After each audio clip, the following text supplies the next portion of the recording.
நேரமாயிட்டே இருக்கு. தம்பதியை அழைச்சிட்டு வாங்க. காவேரி. சரி.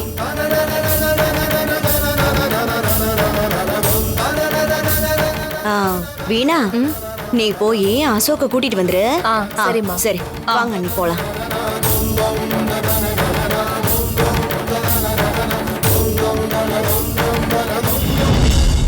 உனக்கு அசோக் மேல கொஞ்சம் கூட கோவம் இல்லையா? இது மாசாணி அம்மா கொடுத்த வாழ்க்கை. சின்னையா மாதிரி ஒரு நல்ல மனுஷனுக்கு மனைவியா வருது நான் செஞ்ச புண்ணியம். அவர் என்ன பிரிஞ்சு போயிட்டாலும் என் காலத்துக்கும் அவர் நினைப்பிலே வாழ்ந்துருவேன். அவரு மேல எனக்கு எப்படி கோவம் வரும்? அப்போ மனசுல இவ்ளோ ஆசைய வச்சுக்கிட்டுதான் அவனை பிரிஞ்சு போகணும்னு சொல்ற, அப்படிதானே? நீங்க வக்கீலுக்கு படிச்சிருக்கீங்க, வக்கீலா இருக்கீங்க. படிக்காம வக்கீல் ஆகணும்னு ஆசைப்பட்டா முடியுமா? அதே மாதிரிதான் சின்னையாவை கட்டிக்கணும்னா அதுக்கு ஒரு தகுதி வேணும். துர்கா, அசோக்குக்கு உன்னை விட தகுதியான ஒரு பொண்ணு யாருமே கிடையாது. அத நானே நம்பல. நீங்க சொல்லி என்னாக போகுது பூஜிதா? ஹே, உன்கிட்ட சொல்லி என்னவோ பண்ணுங்க.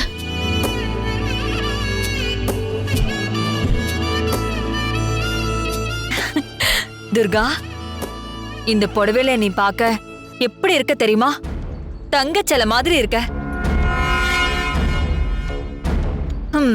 என்ன எங்க வீட்டுக்கு மருமகளா இருந்து வாழதான் உனக்கு கொடுத்து வைக்கல. சரி சரி, புரோகிதர் உன்னை வர சொன்னாரு, போலாமா? போலாத்த. ஏன் துர்கா, உன்னையும் புருஷனையும் பிரிச்சு விடுறதுக்காக தானே இந்த ஏற்பாடு பண்ணிருக்கோம். ஆமாமா. இல்ல எல்லாம் நல்லபடியா நடந்துருமில்ல? ஏமா அப்படி நடக்க விடாம ஏதாவது பண்ணிருவேன்னு சந்தேகமா இருக்கா? சேச்சே, நீ தங்கமான பொண்ணுதாமனே. மனசுக்குள்ளார வச்சுக்கிட்டு வெளியில ஒண்ணு பேசுற ஆள் இல்ல. இருந்தாலும் ஏதோ தோணுச்சு, கேட்டேன்.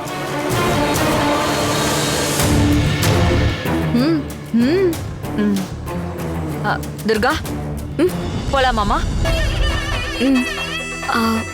சிண்டாசன, சொல்லுமா. நீங்க கௌரிய கூட்டிட்டு வாங்க. நீங்க முன்னாடி போங்கம்மா, நான் கூட்டிட்டு வந்துடுறேன். வாமா.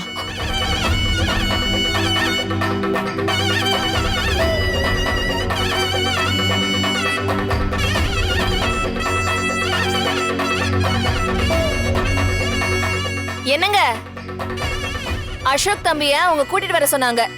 சீக்கிரம் வாங்க. வாங்க.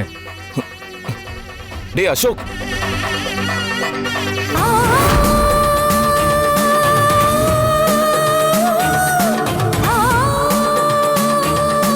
கௌரிமா, துர்காவை மணவரைக்கு அழைச்சிட்டு போறாங்க.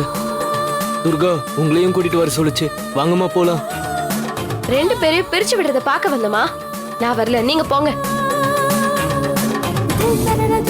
அண்ணே, துர்கா பக்கத்துல நீங்களாவது போய் நில்லுங்க, போங்க.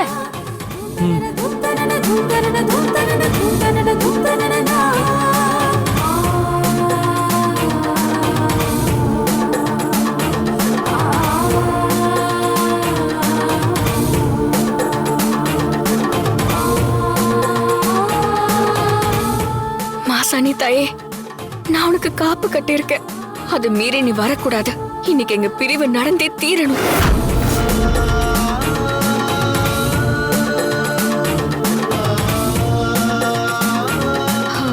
துர்கா, போலாமா?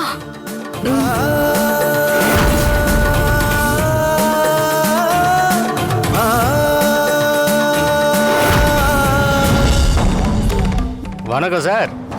உங்க லைஃப்ல நடக்க போற முக்கியமான முடிவை நோக்கி போயிட்டு இருக்கீங்க. இந்த நேரத்தில் உங்களை தடுக்க கூடாது. ஆனா உங்ககிட்ட முக்கியமான ஒரு விஷயம் பேசணும். 2 minutes சார், சீக்கிரம் சொல்லிடுறேன். ஏன்பா அதுக்கு இதுவா நேரம்? வழி விடு, எல்லாரும் காத்துக்கிட்டு இருக்காங்கல்ல. 2 minutes sir. Ashok sir, please sir, இப்போ சொல்லலைன்னா என்னால் எப்போவுமே சொல்ல முடியாமல் போயிடும். அப்படியே சொன்னாலும் அதுக்கு அர்த்தம் இல்லாமல் போயிடும். அதனால தான் கேட்குறேன், ப்ளீஸ் சார். ஏன்பா நான் சொல்றது புரியலையா? அண்ணே அண்ணே, ஒரு நிமிஷம் இருங்க. நீங்க சொல்லுங்க. என் பேர் செல்வம் சார். 4 வருஷத்துக்கு முன்னாடி எனக்கும் என் மனைவிக்கும் நீங்க தான் டைவர்ஸ் வாங்கி கொடுத்தீங்க.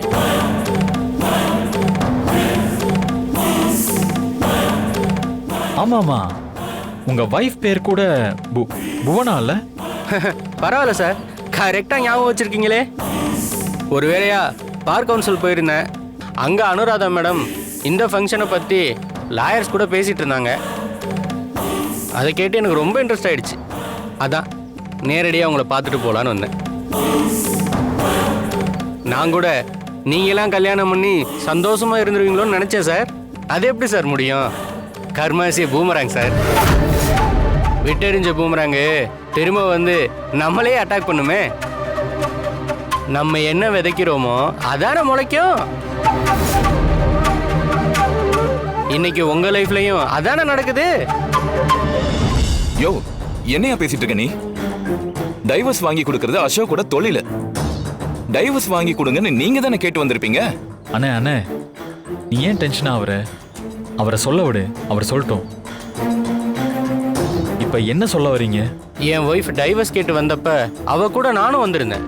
உங்களை தனியா சந்திச்சு புவனா தப்பான முடிவு எடுத்திருக்கா, டைவர்ஸ்லாம் வேணான்னு அவளுக்கு சொல்லி புரிய வைங்கன்னு உங்களை கெஞ்சி கேட்டுக்கிட்டேன்.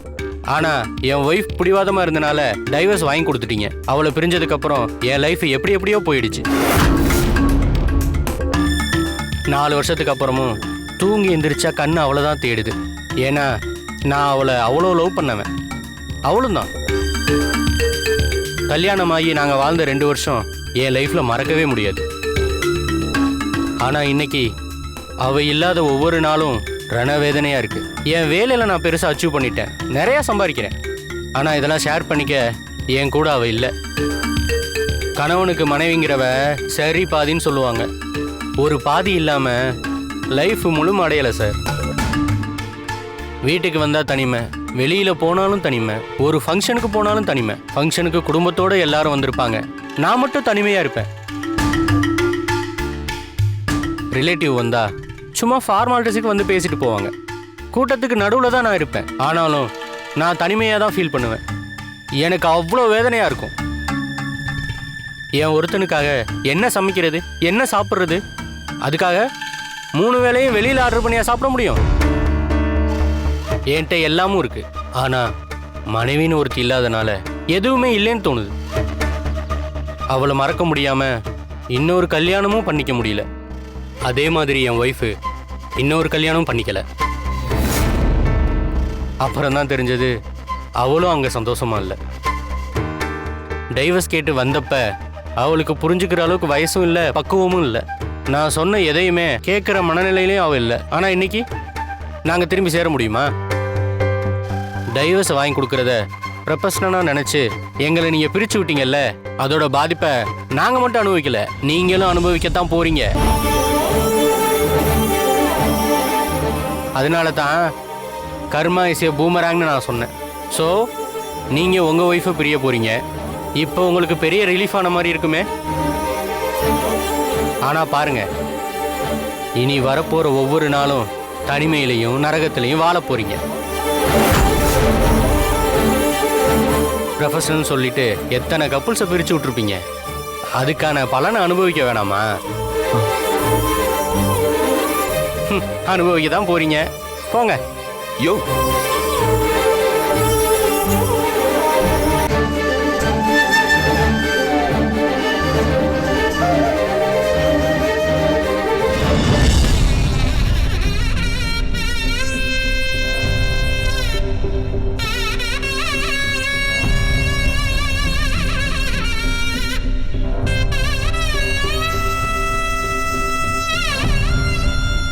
அசோக் வந்துட்டு இருக்காரு மாமா.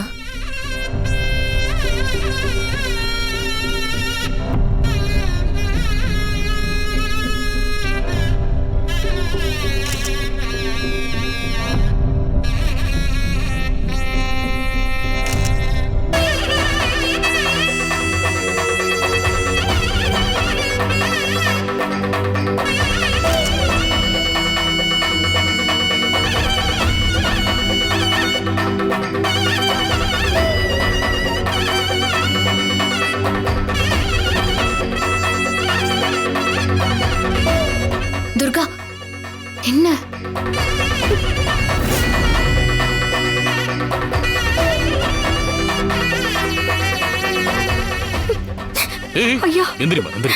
ஓ நல்லா இரு. நீயும் அசோக்கும் சேர்ந்து ஒரு முடிவெடுத்துட்டீங்க.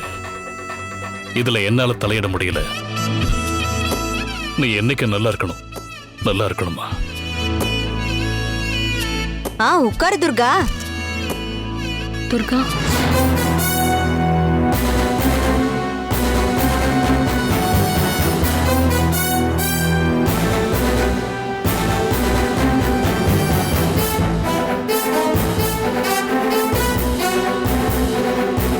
பெரியப்பா என்ன ஆசீர்வாதம் பண்ணுங்க. ஏய் நல்லா இரு, நல்லா இரு.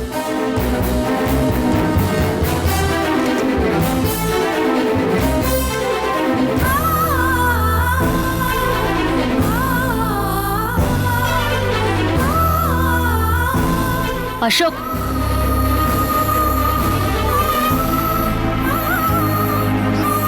ஒரு நல்ல காரியம் பண்ண போற. உன் பேர்ல நான் அர்ச்சனை பண்ணிருக்கேன். இந்தா பிரசாதம் எடுத்துக்கோ.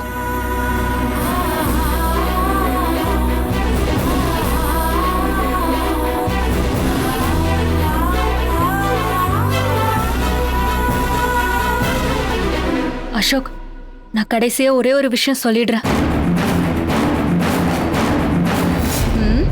சொல்லுங்க அண்ணி. கொஞ்சம் தனியா வரியா? வாங்க.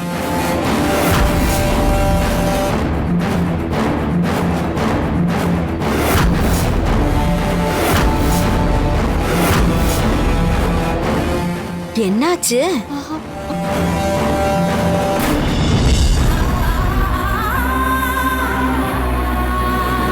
என்ன நீ கேளுங்க. அசோக், நீ துர்காக்கு வாங்கி கொடுத்த செயின் அவ ஒரு பொக்கிஷம் மாதிரி வச்சிருந்தா. அது எனக்கு மட்டும்தான் தெரியும்.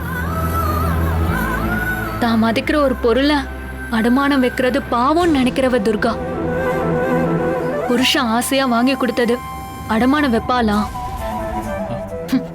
அடுத்து நீ கொடுத்த செக்க வேண்டான்னு சொல்லிட்டு மறுநாள் பேங்க்குக்கு போய் பணமா மாத்த பார்த்தான்றதெல்லாம் போய்.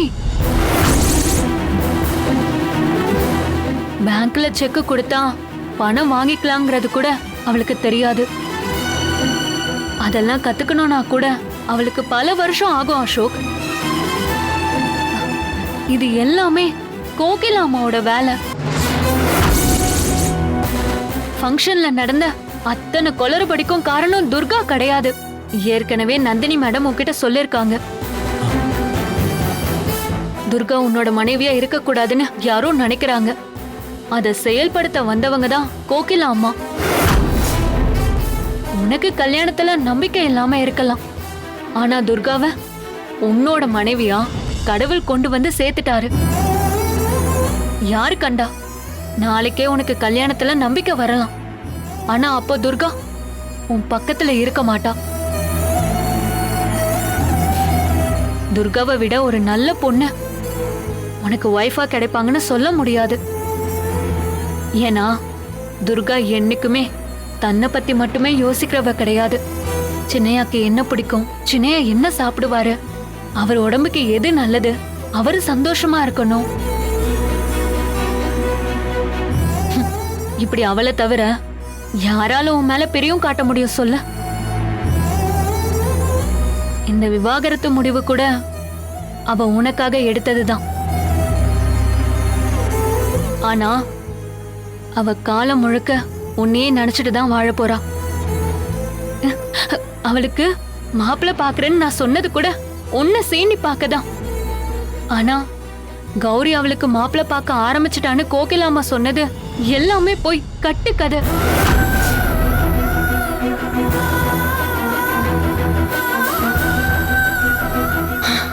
அசோக், நீ துர்காவை விட்டுட்டேன்னு வச்சுக்கோயேன், வாழ்க்கையே உன் கையை விட்டு போயிடுமோன்னு நான் பயப்படுறேன். நீயும் துர்காவும் நல்லா இருக்கணும்னு மனசார நினைக்கிறவனா? என் மனசுல பட்டதை சொல்லிட்ட. இனி முடிவெடுக்க வேண்டியது உன் கையில தான் இருக்கு அசோக். நீ இப்ப கூட இங்க ஒரு நல்ல முடிவு எடுக்கலாம்.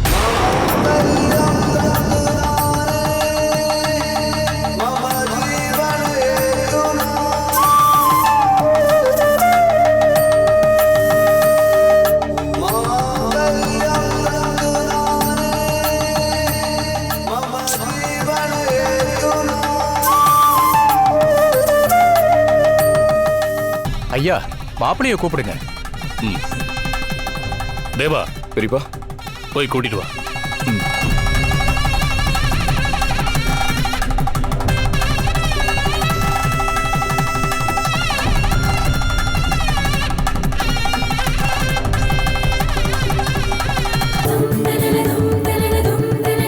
அசோக் பெரியப்பா கூப்பிடுறாரு வா. வேண்டாம்.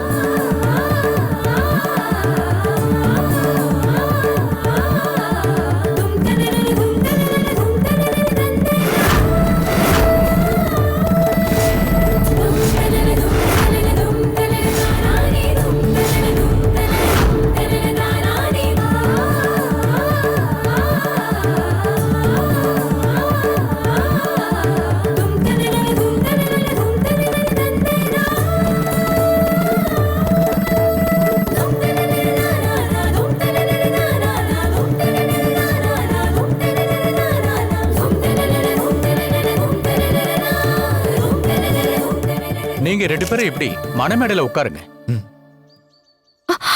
சின்னையா,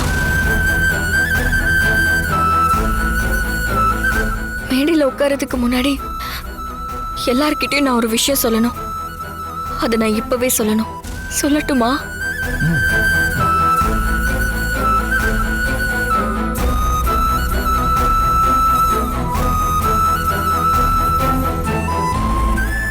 எல்லாருக்கும் வணக்கம். என் மனசுல ஒரு விஷயம் இருக்கு, அதை உங்ககிட்ட சொல்லணும்.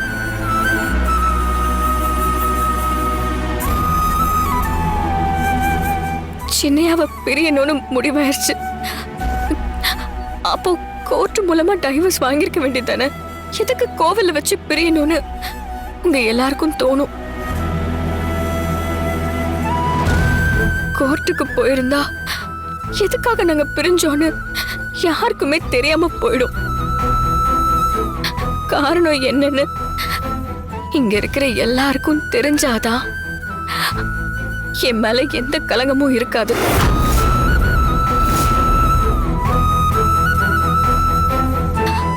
அதனாலதான் சின்னையா கிட்ட அனுமதி கேட்டேன். அவரும் அதுக்கு ஒத்துக்கிட்டாரு. அதனாலதான் இந்த ஏற்பாடெல்லாம் நான் பண்ணேன். கோகில் அம்மா பத்திரிக்கையெல்லாம் அடிச்சு எல்லாரையும் வர வச்சு நல்ல விதமா ஏற்பாடு பண்ணிட்டாங்க. இந்த நேரத்துல உங்க 2 பேருக்கும் நான் நன்றியை தெரிவிச்சுக்கிறேன். அப்புறம் நான் ஏன் சின்னையாவை பிரியணுங்கிற முடிவை எடுத்தேங்கிறத சின்னையாவே சொல்லி நீங்க தெரிஞ்சுக்கணும். நாளைக்கு ஊருக்கு வந்த பின்னாடி கண்டபடி கதை கட்டி விடக்கூடாதுல. ஏன்னா நான் அம்மனுக்கு சேவை பண்றவ. எந்த ஒரு கலங்கமும் இல்லாம ஆத்தாவோட கோயிலுக்கு போயிட்டு வரணும்.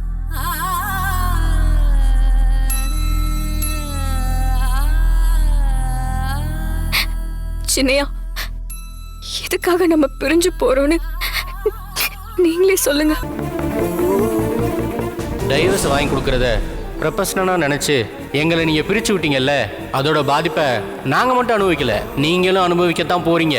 ஆனா பாருங்க, இனி வரப்போற ஒவ்வொரு நாளும் தனிமையிலையும் நரகத்திலையும் வாழ போறீங்க.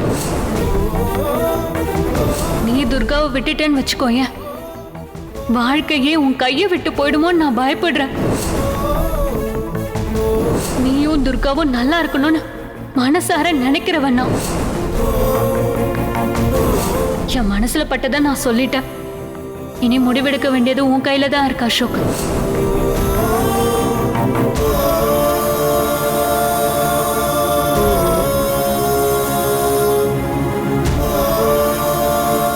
சின்னையா, உண்மை என்னன்னு ஊர் மக்கள் கிட்ட சொல்லுங்க.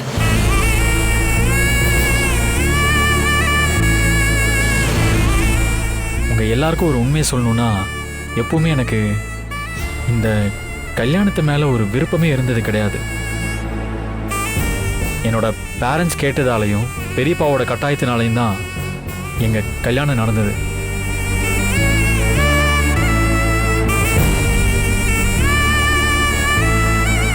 கல்யாணத்துக்கு அப்புறமும் மேரேஜ் லைஃப்பில் எனக்கு இன்ட்ரெஸ்ட் வந்ததே இல்லை. ஏன்னா எனக்கு அதில் எப்பவும் நம்பிக்கையே கிடையாது. அது மட்டும் இல்லை, எப்பவுமே எனக்கு அந்த நம்பிக்கை வரப்போகிறதும் கிடையாது.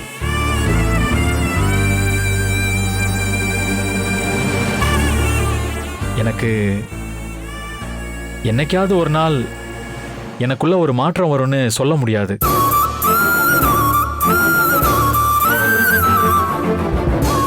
துர்காவை நான் மேரேஜ் பண்ணிட்டேன்றதுக்காக அவளை நான் என்னோட வீட்டில் வந்து இருந்துக்கோன்னு சொன்னேன். என்னோட மனைவியா இல்லாம எதுக்காக இந்த வீட்டில் இருக்கணும்னு துர்கா கேட்டதில் ஒரு நியாயம் இருக்கு.